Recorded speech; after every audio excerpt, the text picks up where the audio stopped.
Hola, mi nombre es Jennifer Michelle Hernández Hernández. Soy alumna de la Universidad Autónoma de Campeche en la Facultad de Medicina, Licenciatura en Nutrición, y hoy les voy a hablar sobre el transporte vesicular. Las vesículas son pequeños compartimentos delimitados por una membrana que transportan moléculas solubles y moléculas de membrana que viajan en su interior o formando parte de la propia membrana de la vesícula. El transporte vesicular supone una gran ventaja, puesto que se puede seleccionar qué moléculas deben transportarse y a qué compartimento diana deben dirigirse. Pero además, las moléculas que llegan en las vesículas son necesarias para establecer identidad del propio compartimento y por tanto para determinar las funciones que éste puede llevar a cabo. Si no existiera especificidad en el reparto, no habría compartimentos diferentes. Cada organulo celular está especializado en una o varias funciones. Por ejemplo, el retículo endoplasmático es un gran productor de lípidos y proteínas. El aparato de Golgi modifica tales moléculas, sintetiza glúcidos y los reparte a otros organulos. Los lisosomas son centro de degradación, etc. La comunicación entre muchos de los organulos celulares está mediada por vesículas, las cuales transportan las moléculas en su interior o incluidas en sus membranas, y estas comunicaciones se denominan en conjunto tráfico vesicular. Hay dos grandes rutas de comunicación por vesículas. La primera se inicia en el retículo endoplasmático, la cual envía vesículas al aparato de Golgi, que a su vez envía también vesículas a la membrana plasmática en un proceso denominado exocitosis. Esta es la segunda ruta secretora, o sea, la que libera al exterior moléculas producidas por la célula, aunque también otras misiones. La otra ruta es la importadora y comienza en la membrana plasmática donde se forman las vesículas por un proceso denominado endocitosis. Estas vesículas se fusionan en los endosomas, los cuales terminan convirtiéndose en lisosomas, donde se degradan las moléculas incorporadas del medio extracelular y de la propia membrana vesicular. Existen dos comunicaciones o ramificaciones de estas rutas. La complejidad es tal que da la impresión de que cada organulo está comunicado con el resto de organulos, y también parece existir la regla de que la comunicación entre dos organulos es bidireccional, o sea, un organulo que envía vesículas a otro también suele recibirlas de dicho organulo. Por ejemplo, el retículo endoplasmático envía vesículas al aparato de Golgi, el cual a su vez crea vesículas destinadas al retículo endoplasmático. La membrana plasmática forma vesículas que se fusionan con los endosomas, pero estos a su vez envían vesículas con destino a la membrana plasmática en una ruta de reciclaje. La ruta vesicular es un medio para transportar moléculas que se van a secretar o que se van a degradar. Las moléculas que se transportan en las vesículas también tienen otras funciones. Por ejemplo, se transportan las enzimas degradativas que funcionan en los lisosomas, los receptores de la membrana plasmática y las glucosidasas del aparato de Golgi. O sea, el tráfico vesicular sirve para aportar materiales específicos a cada compartimento y por tanto para que un organulo pueda llevar a cabo su función específica. También contribuye a llevar las moléculas de membrana que permiten a cada organulo tener una identidad propia. Así, una vesícula del retículo tiene que fusionarse con la membrana del aparato de Golgi, pero no con la de los endosomas. Las vesículas se forman en el compartimento fuente y se cargan con aquellas moléculas que deben ser transportadas. Una vez liberadas en el citosol, las vesículas son dirigidas hacia el organulo o compartimento diana, al cual reconocen y con el que finalmente se fusionan. Entonces, las moléculas transportadas formarán parte del organulo diana y serán las responsables de su función. Sin embargo, otras moléculas solo estarán de paso en este compartimento y serán empaquetadas de nuevo en otras vesículas para dirigirse a otro compartimento celular. Algunas moléculas volverán desde el compartimento diana al compartimento fuente del que partieron en un transporte de reciclado. Hay que tener en cuenta que la mayoría de los compartimentos funcionan tanto como compartimento fuente como compartimento diana al mismo tiempo. Es frecuente que cuando un compartimento envía vesículas al otro, suele recibirlas también de este último. Así que la mayoría del tráfico vesicular entre dos compartimentos es bidireccional. Para formar una vesícula funcional se necesitan muchas herramientas moleculares. Primero necesitamos moléculas para reconocer y atrapar a las moléculas que se han de transportar. Otras moléculas adicionales tienen como misión formar la vesícula a partir de las membranas del orgánulo fuente. También la vesícula debe conseguir proteínas para interactuar con elementos del citoesqueleto para transportar a las vesículas desde el orgánulo fuente hasta el orgánulo diana. Y por último, deben incorporar moléculas para permitir a la vesícula reconocer y fusionarse con el orgánulo diana apropiado. Mediante la endocitosis se incorporan moléculas extracelulares englobadas por membrana plasmática, que al cerrarse quedan en el interior de la célula y sobre todo en forma de vesículas, de la misma manera que mediante exocitosis hay un viaje de ida y fusión de vesículas con la membrana plasmática. La endocitosis es un proceso de formación de vesículas en la membrana plasmática con contenido extracelular, las cuales se fusionan posteriormente con compartimentos internos, principalmente con los endosomas.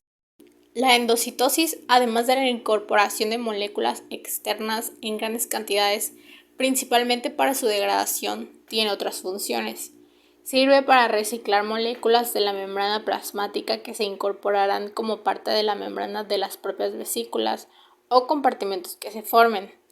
Otra función menos aparente es compensar los procesos de exocitosis, o sea, eliminar el exceso de membrana plasmática añadida por las vesículas de exocitosis y mantener así una superficie de membrana estable y funcional. Tenemos la fagocitosis, que es un tipo especial de endocitosis que consiste en la incorporación de partículas de gran tamaño como son bacterias, restos celulares o virus. Y este mecanismo lo llevan a cabo las células especializadas como son los macrófagos, neutrófilos y las células dendríticas. Un ejemplo claro son los macrófagos que fagocitan a los complejos formados por inmunoglobinas unidas a otras partículas que pueden ser virus o bacterias. Y también son los encargados de eliminar miles de glóbulos rojos al día. Los macrófagos pueden ser residentes del tejido. Por ejemplo, las células de Kupffer en el hígado, la microfilia y se localiza en el encéfalo y otros en la médula ósea, que tienen además la misión de eliminar los núcleos de los eritrocitos liberados durante su maduración. El término pinocitosis se refiere a la incorporación inespecífica de moléculas disueltas, que de parte del contenido de cualquier vesícula que se forme en la membrana plasmática tendrá moléculas disueltas que se hayan colado en el interior de la vesícula de manera inespecífica. Por tanto, en mayor o menor medida, todas las rutas de endocitosis realizan pinocitosis. Hay tipos de endocitosis especializados pinocitosis, como es la macropinocitosis, donde la incorporación inespecífica de moléculas es su principal característica. En este proceso, las vesículas se originan en la superficie recubierta por clatrina de la célula. Las vesículas revestidas de clatrina pasan al citoplasma.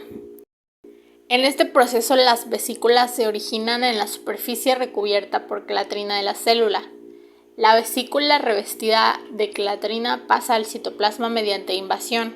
Una vez la vesícula está en el citoplasma, el revestimiento de clatrina desaparece. Los triesqueliones, que son los formados por células de clatrina, quedan libres en el citoplasma.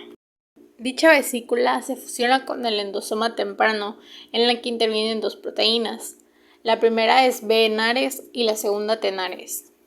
Posteriormente entra en juego el endosoma tardío y la formación del lisosoma, en la que se produce la digestión.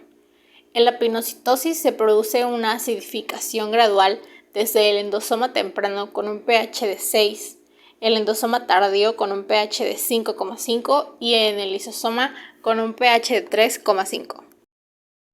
La endocitosis mediada por receptor es el mecanismo de incorporación de moléculas específicas reconocida por receptores de la membrana plasmática. Se han descrito unos 25 tipos de receptores que actúan en este tipo de endocitosis. Con ellos la célula puede incorporar de forma muy eficiente moléculas o partículas que se encuentran disueltas a bajas concentraciones. Estas moléculas se unen a sus receptores y los complejos receptor-ligando convergen en una zona de la membrana plasmática donde se produce la formación de la vesícula que posteriormente viaja hacia el interior de la célula. El ejemplo más llamativo es la captación del colesterol por parte de las células, el cual transporta en la sangre unido a proteínas como por ejemplo las lipoproteínas de baja densidad. Y las lipoproteínas de baja densidad son unos complejos que contienen una gran cantidad de moléculas de colesterol rodeadas por una monocapa lipídica y poseen una molécula proteica que sobresale al exterior.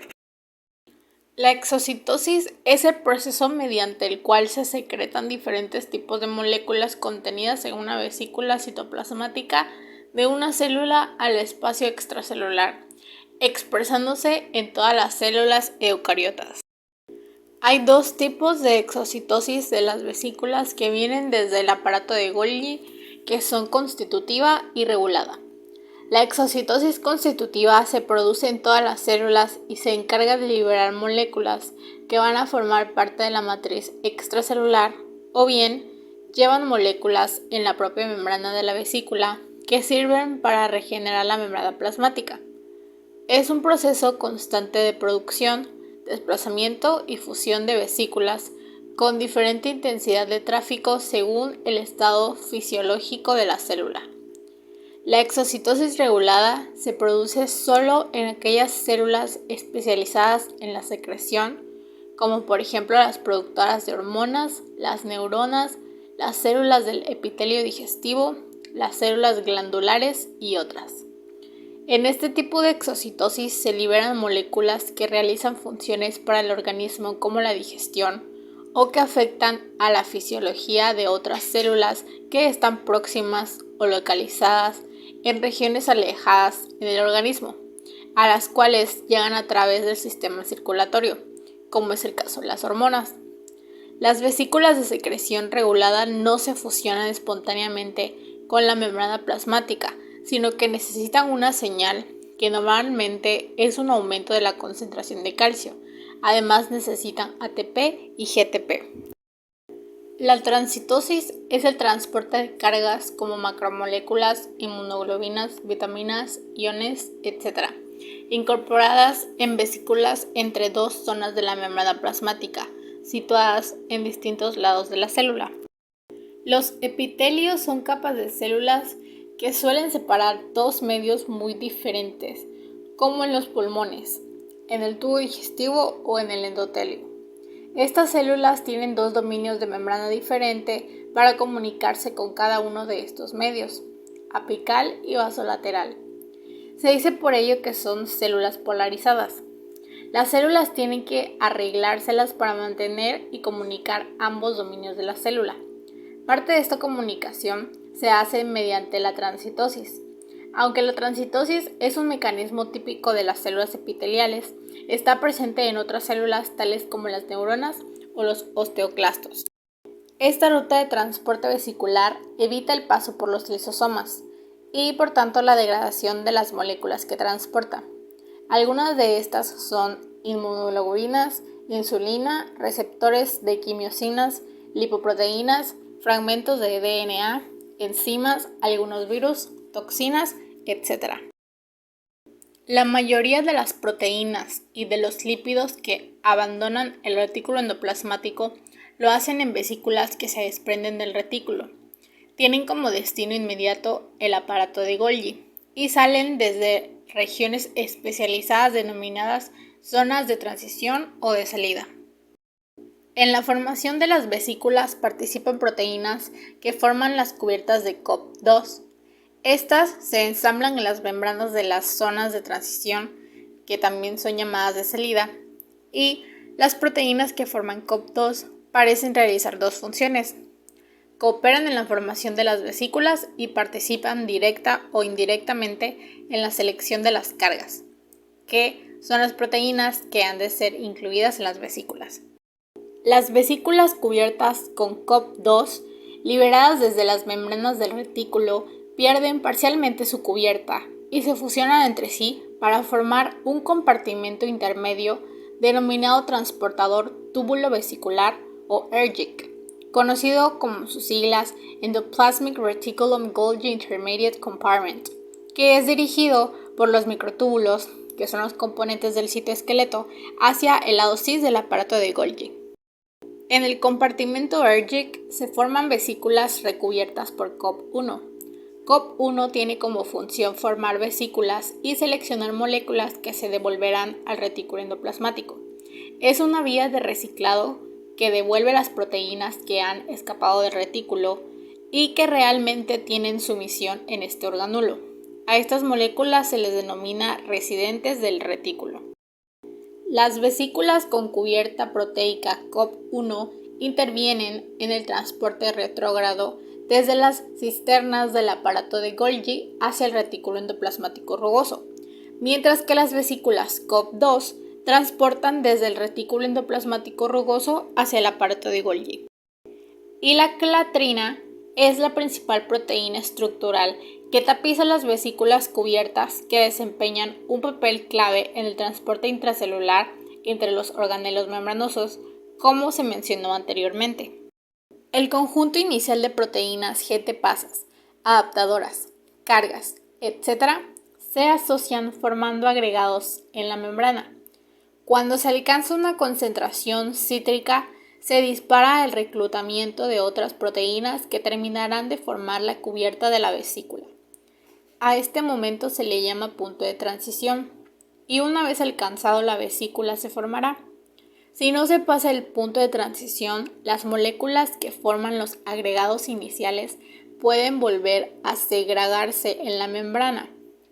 Aparentemente el número de cargas que ha conseguido reunir la vesícula es importante para que se termine de formarse la vesícula. Si no es suficiente, la vesícula no se formará.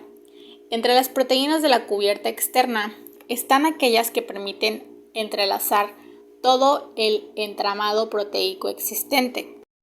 También curvar la membrana y dar volumen a la vesícula incipiente, servir de centros de nucleación de actina o permitir desnudar a la vesícula de estas cubiertas tras la escisión. Cuando las proteínas de la cubierta externa superan una cantidad que para la clatrina podría ser superior al 60% de total que formará la vesícula, es cuando la curvatura de la membrana empieza a ser visible.